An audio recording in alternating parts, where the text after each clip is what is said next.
Boa noite, seja muito bem-vindo a este Estado Crítico. Já sabe que nós vamos fazer-lhe companhia aqui até por volta das 11h30. O meu painel de convidados é à minha direita Eduardo Vitor Rodrigues e Hilda Figueiredo. Aos dois, obrigada por estarem mais uma vez neste Estado Crítico. E à minha esquerda, Afonso Oliveira e também João Teixeira Lopes. Aos dois também, obrigada pela presença. Hoje vamos tratar de um único tema em várias vertentes do Orçamento do Estado para 2013. O orçamento foi entregue à Assembleia na segunda-feira, dia 15, e durante toda a semana pairou a dúvida qual seria afinal a intenção de voto do CDS-PP, até que ontem, quinta-feira, em comunicado, o CDS disse que vai validar esta proposta de orçamento para evitar assim uma crise política. Eduardo, antes de mais, e o PS? Parece-lhe que vai manter o voto contra? Sim, penso que sim, mas deixe-me, se me permite, começar só com uma breve referência de caráter mais pessoalista, que marca o dia de hoje pela negativa e pela infelicidade que resulta da morte no dia de hoje do Manuel António Pina, um prémio Camões, um homem do Norte, um grande poeta e cronista, e por quem eu tinha uma estima muito grande e uma pequena relação pessoal, e enfim, e que me honro de ter proposto o nome dele ainda em vida para o Centro Escolar da Lavandeira, em Oliveira de Douro, em Vila Nova de Gaia, como um tributo, ainda mal sabendo da evolução do que iria acontecer, mas enfim, nomeadamente a doutora Hilda Figueiredo tem com ele uma relação pessoal muito mais próxima e, portanto, não me queria aqui alongar, queria deixar esta referência muito pessoal e muito particular, e, enfim, que nos entristece a todos. O PS vai votar contra o orçamento. O orçamento é claramente um orçamento que defrauda as expectativas. Começou mal com a história da TSU. Foi possível corrigir a TSU e a TSU foi corrigida da pior das formas, que foi corrigida não por uma por e simples retirada, que era aquilo que devia ter sido feito, mas por uma retirada suportada na ideia de que era preciso encontrar alternativas para aquilo que a TSU significava de perda. Já tive a oportunidade de dizer isso aqui, isso foi provavelmente um bom instrumento de comunicação, mas significou uma atitude que não é séria do ponto de vista da transmissão da mensagem e do ponto de vista daquilo que é a realidade, porque na verdade percebia-se que a TSU traria 500 milhões ao orçamento e aquilo que é sacado via as medidas que foram sugeridas como alternativa, e não fui eu que as sugeri, foram sugeridas como alternativa pelo Governo, correspondem a quase 3 mil milhões, 2,8 mil milhões, e portanto uma situação muito clara. Penso que o Partido Socialista posicionou-se de uma forma muito clara. Se este orçamento é mais esmagador do que aquilo que era possível ser neste momento, se depois, em segundo lugar, este orçamento repete, insuflando receita, a receita que deu mal no ano anterior, ainda por cima, porque no ano anterior o Orçamento de Estado já assumia uma dose dupla em cima daquilo que eram as medidas de austeridade que estavam previstas no próprio memorando da Troika, com os resultados que toda a gente pôde verificar. Ou seja, era possível estar dentro do memorando da Troika sem ter estas medidas? Pois, possível? Do meu ponto de vista, claramente que sim, embora eu não queira alinhar num discurso fácil de dizer que era muito fácil encontrar muitas alternativas. 70% do nosso Orçamento de Estado, no que diz respeito à despesa, está afeto a pensões e a salários. E, portanto, nós temos aqui um peso que é dificilmente ultrapassável. E isto tem que ser dito com seriedade. mas esta seriedade o Governo não a teve quando estava na oposição, sugerindo nos últimos meses antes da queda do Governo Sócrates que era muito fácil cortar na despesa. E o que se percebe é que não é fácil cortar na despesa. É muito difícil cortar na despesa em Portugal, porque a despesa representa um conjunto de despesas fixas ligadas aos salários, às pensões, à saúde e à educação, que não são passíveis de serem cortadas sem cortar níveis de prestação de serviços muito importantes para os cidadãos. E por isso não é fácil cortar a despesa. E mesmo em alguns domínios onde aparentemente seria fechar instituto e corta-se a despesa, sabe-se bem que, como foi aliás bem explicado variadíssimas vezes, o encerramento de um instituto pode significar uma despesa muito maior do que a sua manutenção por via de todas as lógicas indemnizatórias que têm acoplado. Agora, não é uma situação fácil, este Governo não tem uma situação fácil e temos ainda um problema suplementar, que é mais do que o orçamento dos dois principais ministérios juntos, significam peso do juro no orçamento de Estado e peso do juro na nossa despesa. E, portanto, isto é preciso dizer de uma forma muito clara, mas também com a mesma clareza é preciso dizer que o Governo, quando estava na oposição, acalentou ilusões, vendendo ilusões de que era possível cortar na despesa muito facilmente e que depois, estando no Governo, fez tudo ao contrário do que andou a dizer, fez cortes salariais, aumentou impostos sobre as classes médias. Semana passada ainda acalentávamos a esperança de que os salários mais baixos não fossem afetados por estes cortes. Hoje percebe-se que são os salários mais baixos e as classes médias que levam que têm o maior efeito do IRS. Portanto, eu acho que nós temos aqui uma situação que é difícil de gerir, de facto. E quais seriam as alternativas? Bom, o voto contra também tem as suas responsabilidades. Com certeza, mas este voto contra começa por ser um voto que é uma marca política.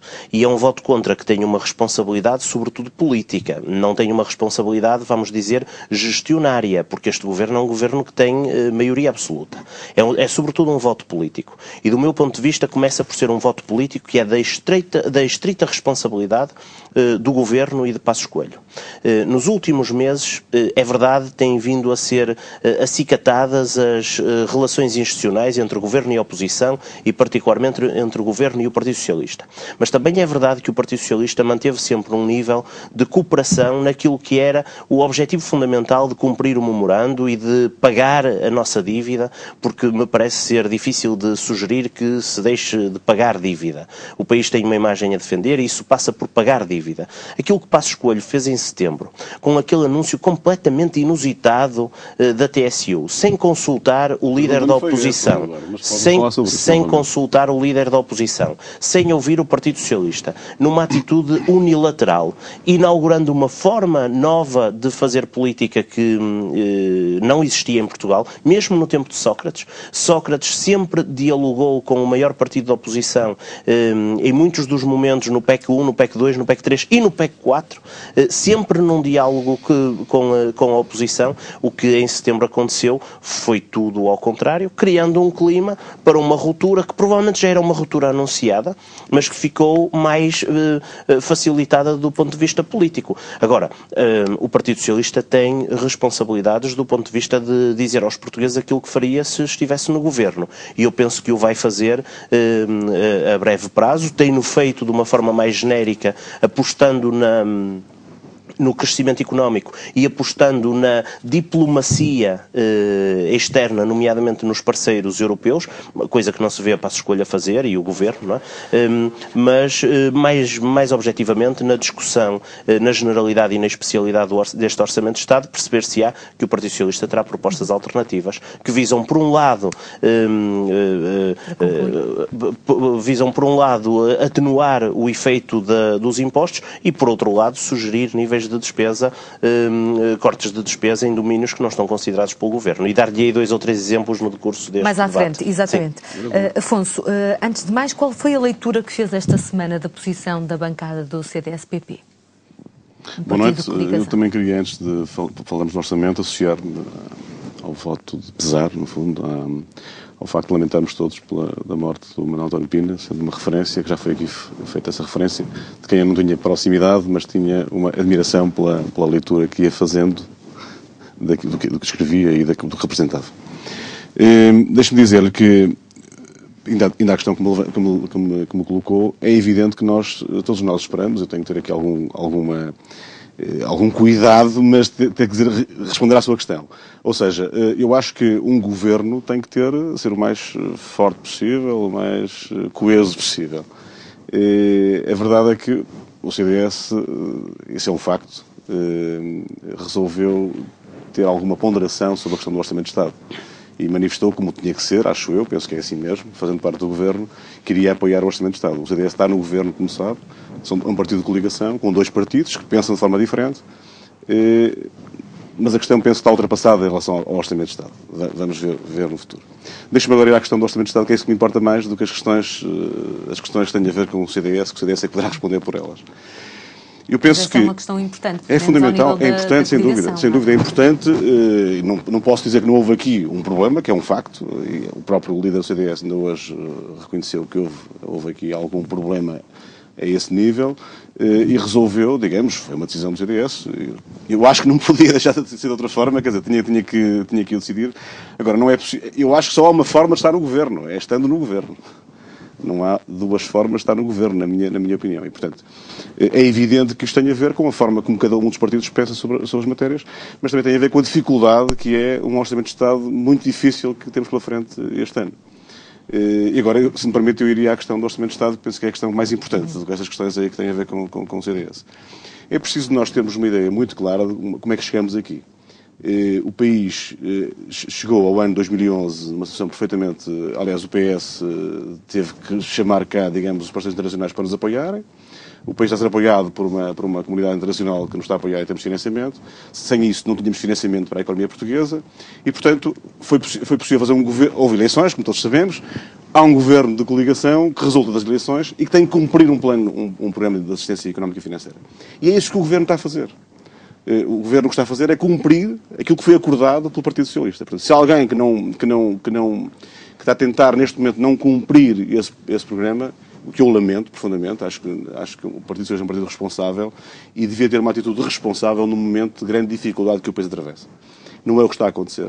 O Partido Socialista anunciou que votaria contra o Orçamento de Estado antes de o conhecer. Portanto, não estou a ver onde é que está aqui uma grande responsabilidade.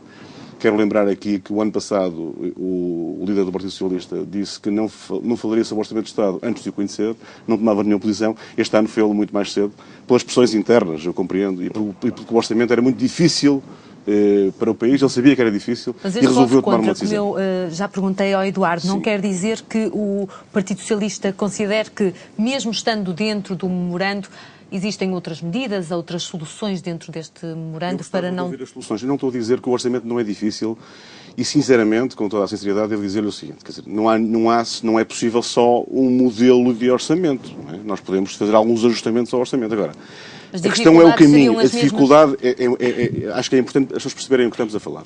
O que estamos a falar é de um país com uma dívida enorme, sem financiamento externo e que tem que negociar as medidas que está a tomar ao nível do país.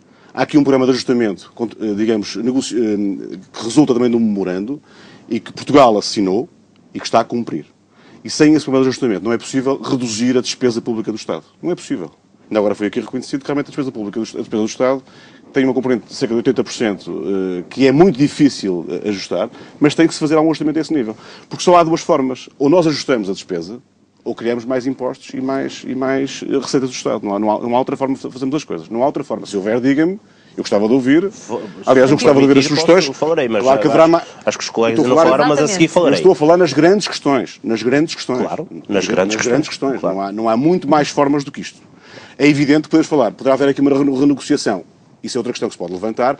Mas a verdade é que Portugal, neste momento, está condicionado pela negociação que tem. Aliás, o FMI ainda estes dias voltou a falar sobre esta matéria e foi dito claramente que já houve um alargamento do prazo de ajustamento em relação, nomeadamente, à questão do déficit orçamental. Há aqui algum e não quer dizer que durante o processo de ajustamento, nos próximos anos, não possa haver aqui espero que haja sempre negociação com os parceiros internacionais. Agora, estamos perante um orçamento... também do Governo? Repara, o Governo, isto já foi dito esta semana é notícia, que foi também pelo Governo que foi possível alargar o prazo, digamos, ajustar um pouco mais o ajustamento do déficit, digamos assim, não é? O alargamento do prazo para cumprimento do déficit foi pelo Governo e pela negociação que foi feita, não é? Não é feito na praça pública. Agora, deixe-me dizer, o Orçamento de Estado é muito difícil. Isso não temos nenhuma dúvida. Os portugueses sabem disso. E este Governo, quando tomou posse, eu nunca tive nenhuma dúvida, tinha um orçamento muito difícil pela frente. Para conseguir reduzir a despesa, para conseguir cumprir as metas orçamentais, para conseguir cumprir os acordos internacionais, para conseguir que o país funcionasse, é um orçamento muito difícil. Mas há aqui uma coisa que é justo dizer também, e é importante começar já por aí, é que até agora, digamos 2012, pela primeira vez, há uma redução da despesa do Estado. Portanto, o esforço que foi feito é um esforço ao nível da despesa. Cerca de 1,2% da despesa do Estado que reduziu. Portanto, claro que a redução tem sempre dificuldades. Porque onde é que se faz a redução? Na área da educação, na área da saúde. Portanto, há sempre reduções em áreas muito sensíveis. E, portanto, é difícil fazê-lo. Mas isto não chega. Portanto, este ano é um ano difícil, em que o cumprimento do déficit do próximo ano só é possível exigindo um esforço adicional aos portugueses. E este esforço, ao contrário do que foi dito, e é preciso que isto fique muito claro, não é feito para as pessoas que têm menos rendimentos. É feito ao nível do IRS, há uma alteração dos escalões, e com essa alteração dos escalões é progressivo, portanto, não é nos escalões mais baixos que há maior esforço, é nos mais elevados. Aliás, cerca de 80% do IRS é pago por 20% das pessoas, e, portanto, isto é um dado que é claro. É muito claro este dado e, portanto, por aí vê-se o esforço que existe. Aliás, se há um esforço enorme, repara, o facto do último escalão do IRS, por exemplo, descer de 150 mil euros para 80 mil euros, vê-se o esforço que há também a este nível. Portanto, o que se pede aqui, e compreende-se isto, acho que é compreensível, o que se pede é às pessoas que mais rendimentos têm, façam um maior esforço. É isso que se pretende e é o que se está a fazer. João, era deste orçamento que estava à espera? Deixe-me só também fazer essa nota. Mas queria também fazer duas notas. Uma primeira nota refere-se à morte de Manuel António Pina, que eu conhecia bastante bem. Foi meu professor de jornalismo durante 2 anos. Tive durante uma certa altura uma relação muito próxima com ele. Além de uma grande generosidade, mostrou-me uma vez os brinquedos que ele colecionava em sua casa, alguém que tinha a versatilidade de escrever para adultos e de escrever para crianças, e que me honrou sendo mandatário da minha primeira candidatura à Câmara Municipal do Porto, e por isso é um momento de tristeza que eu também queria aqui mencionar. Um outro aspecto que eu gostava de referir é a minha solidariedade para com os trabalhadores da comunicação social que estão em luta, os trabalhadores da Lusa, que fizeram uma greve a todos os títulos notável, e com os trabalhadores do público, que também fizeram, creio eu, uma greve que merece ser referida. Eu estou solidário com todos os desempregados e com todos os trabalhadores com problemas laborais, mas há uma especificidade dos jornalistas que deve ser realçada. Os jornalistas são, de alguma forma, responsáveis também pela produção da opinião e pela crítica ao poder. E por isso mesmo, redações empobrecidas, com menos jornalistas, com medo do desemprego pairando sobre eles, são redações que não vão pesquisar, ou que vão pesquisar menos, que vão investigar menos, que vão colocar menos o poder em causa, que vão criticar menos os usos e abusos do poder, e são também redações onde pode instaurar-se um clima de censura e de autocensura e de medo. As notícias que temos são péssimas, em relação à Lusa já o disse, em relação ao público também, em relação ao grupo DN, JN, TSF, fala-se da venda a um grupo angolano, receio pior, a venda a um grupo angolano significa governo angolano, e governo angolano significa muito poucos pergaminhos, ou nenhuns, no que diz respeito à liberdade de expressão e à defesa da democracia. E por isso mesmo eu temo que estejamos perante uma crise na comunicação social, que é também uma crise na intensidade e na qualidade da democracia. Não podia deixar de o referir aqui. Ainda à sua questão. Este orçamento, permita-me já agora o comentário, não está aqui ninguém do CDS, mas de facto a postura do CDS é o querer jogar em dois... querer fazer um jogo em dois tabuleiros de xadrez. Por um lado, é o partido que está na oposição e que está no poder. É incomportável. Eu creio que os portugueses já se aperceberam. O Bloco acusou, aliás, o CDS de vender a ideia que está a batalhar para limitar o aumento de impostos. Claro, repare, o CDS dizia que era o partido dos contribuintes, lembra-se disso. e dizia, além do mais, que era o partido que jamais permitiria que os impostos fossem aumentados. Bem, é escusado, já se viu, já se sabe o grau de aumento dos impostos, já se sabe que, enfim, o CDS, tal como o PSD, falhou completamente em todas as promessas eleitorais que fez. PSD, há 2 meses atrás, tínhamos o Dr. Passos Coelho no Pontal a dizer 2013 a recuperação e tínhamos o Dr. Paulo Portas a dizer também nas férias que não haveria novo aumento de impostos, enfim. Mas creio que o CDS tem que ser desmascarado porque fez sempre uma campanha eleitoral muito baseada na questão da proteção dos mais fracos, supostamente, dos contribuintes, e enfim, está à vista de todos o que aconteceu. Em relação ao orçamento, eu acho que há alguns dados que merecem ser realçados. A primeira questão, ao contrário do que diz o Afonso, os constitucionalistas têm dito, com tons diferentes, que este orçamento tem componentes de inconstitucionalidade. Precisamente porque, ao encurtarmos os escalões de IRS, estamos claramente a diminuir a progressividade. Os portugueses percebem isso. Mais escalões significa maior progressividade. Menos escalões significa menor progressividade, que é um princípio constitucional. O que quer dizer que, apesar digamos, do escalão mais alto ter descido, e dos que vão pagar mais ter descido de 150 mil para 80 mil, na verdade, as desigualdades de pagamento vão aumentar. Isso está nas próprias simulações do Ministério das Finanças. Por acaso estavam erradas, ao que parece.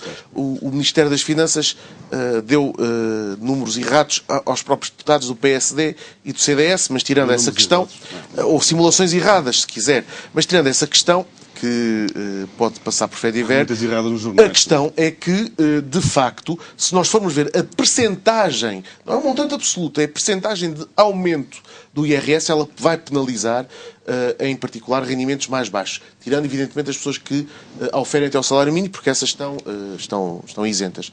Mas no resto, em tudo o resto, a progressividade diminui, logo as desigualdades aumentam, logo o potencial de inconstitucionalidade deste orçamento é muito grande. Ponderam levar a questão, por exemplo, ao Tribunal Constitucional? Eu acho que a questão tem que ser levada ao Tribunal Constitucional, sem dúvida alguma.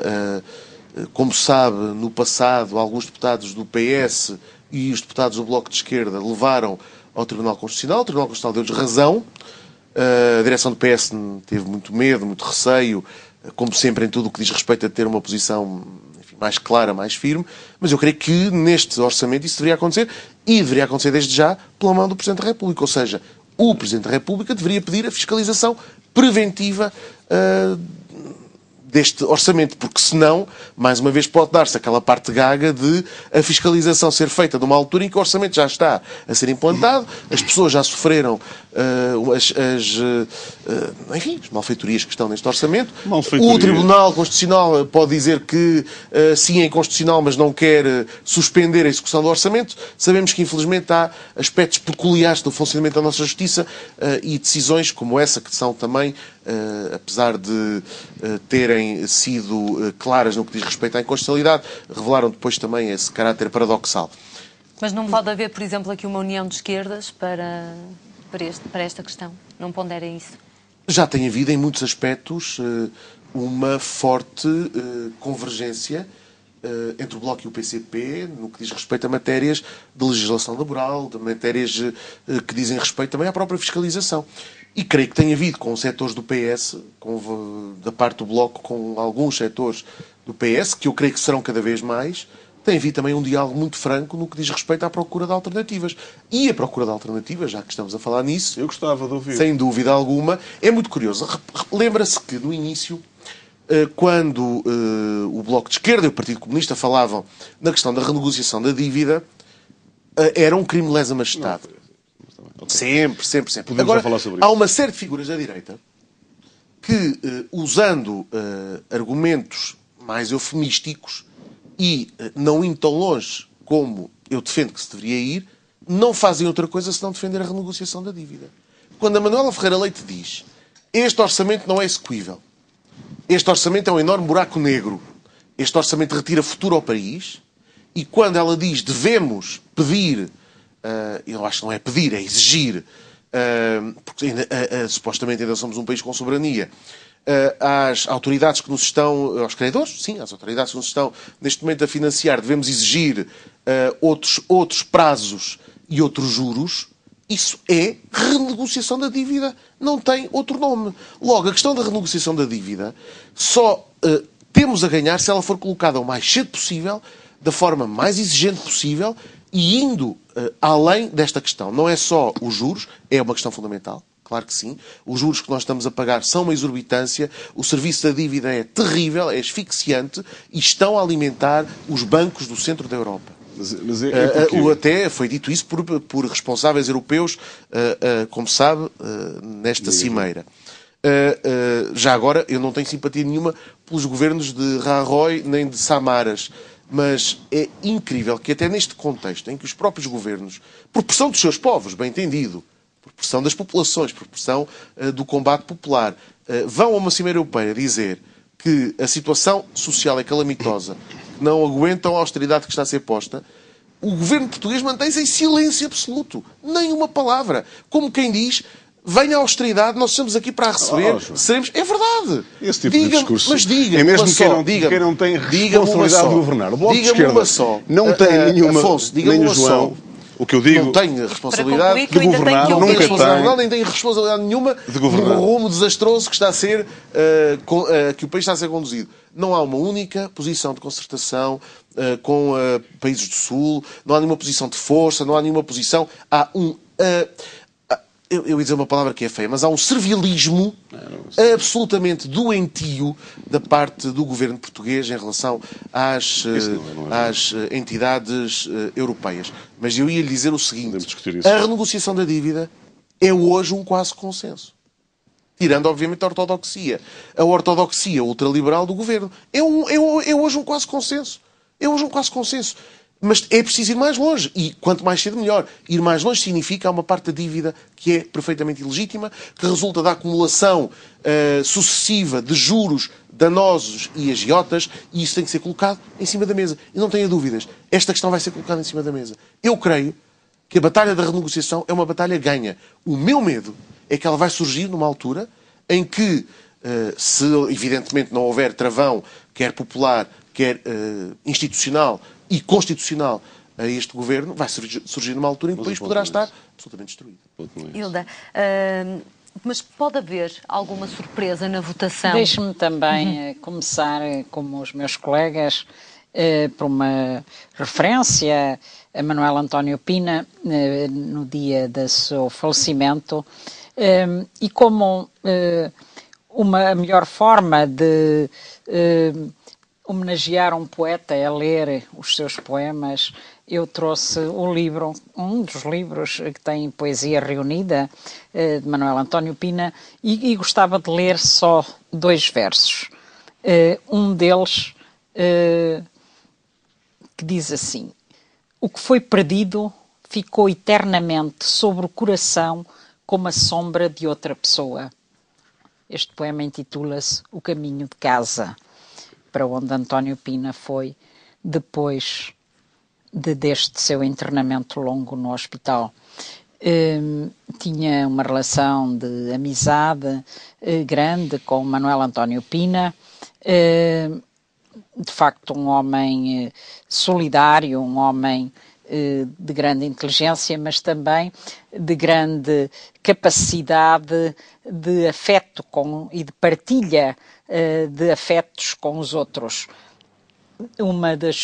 Provavelmente a sua última iniciativa pública, eu tive a honra de a moderar, que foi uma tertúlia sobre poesia no ateliê de Agostinho Santos, no final de julho, e Manuel António Pina estava já um pouco debilitado, ainda não sabíamos o exato alcance da doença, mas a alegria e a forma como partilhou connosco os seus afetos, o seu saber, também o seu olhar crítico, mas muito solidário sobre o momento que vivemos, é algo que recordarei para sempre, naturalmente, e partilhando esta saudade, recomendo a leitura dos seus livros, e assim teremos connosco sempre António Pina,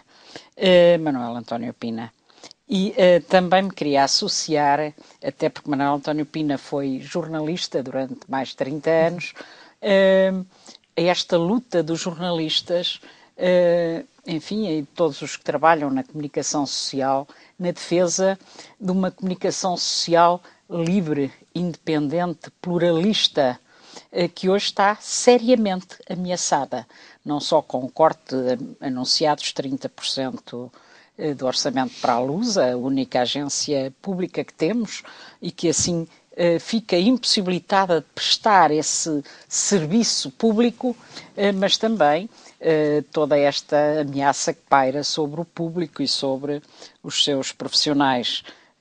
45 ameaçados de desemprego, como sabemos, com repercussões também aqui sérias na nossa região, porque anunciam também o fim do suplemento local e, portanto, isso terá também reflexos na nossa região. Ficaremos ainda mais pobres, com menos notícias sobre a nossa região.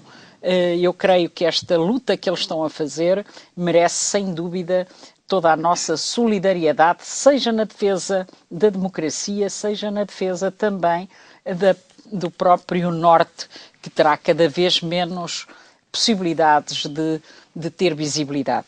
Desculpe, mas voltando, então, passando ao orçamento.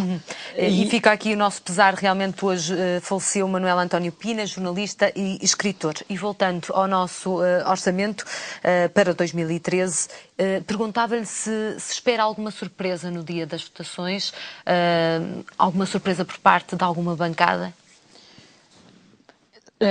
Sabe, provavelmente os dados estão lançados.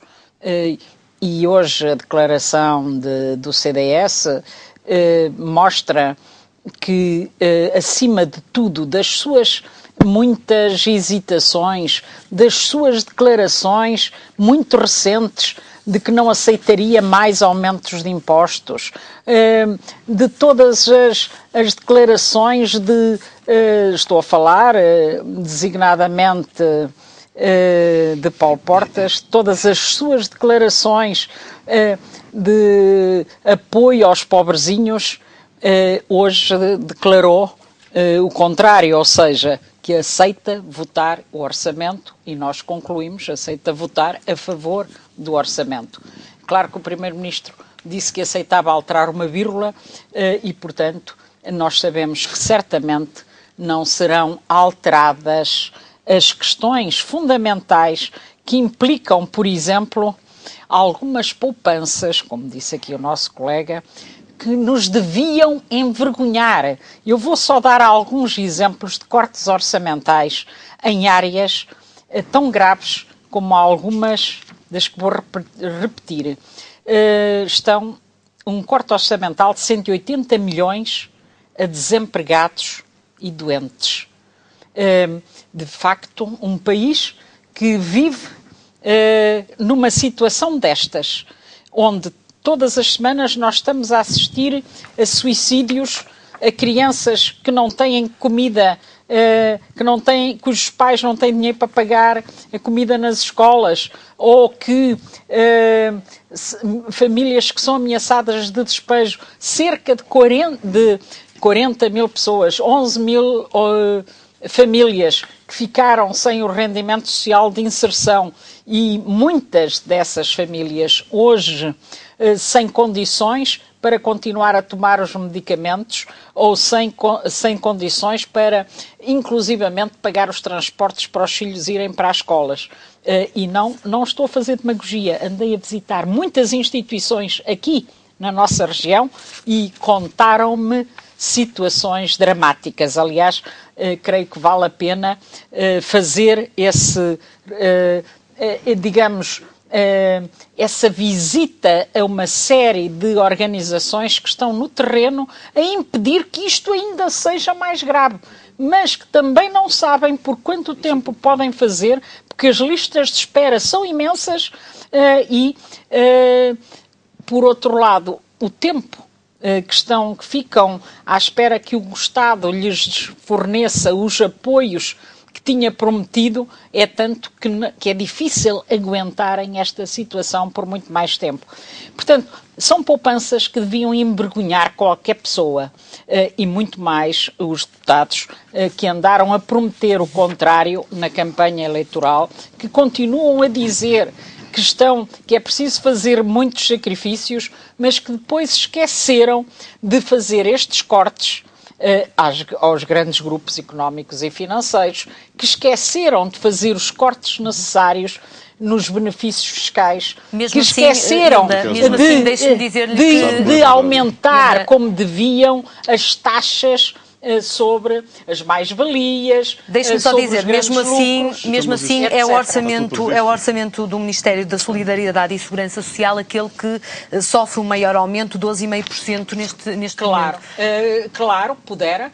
Então. Se o que estão a fazer é aumentar para níveis insuportáveis o desemprego, se o que estão a fazer é um corte imenso em áreas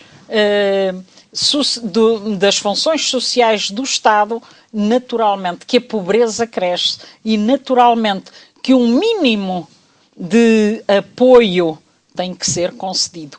Mas é sobretudo o subsídio de desemprego e o subsídio, como já disse, e o corte também no apoio às pessoas que ficam doentes, como o corte no apoio ao subsídio de desemprego, como o corte nas prestações sociais, designadamente do rendimento social de inserção ou das próprias pensões e reformas que caracteriza esse orçamento. O resto resulta apenas do agravamento do desemprego para níveis insuportáveis, como o país provavelmente nunca teve. É aquilo que poderemos vir a ter se for por diante este orçamento. Mas deixe-me ainda acrescentar que há pouco o nosso colega dizia que dessem exemplos para... aliás, uma pergunta que é recorrente, que faz recorrentemente, mas que depois a gente dá as alternativas e ele diz que não há alternativas. Bom, mas então deixe-me só dizer-lhe duas. Deixe-me só dizer-lhe duas dessas alternativas. Mais uma vez.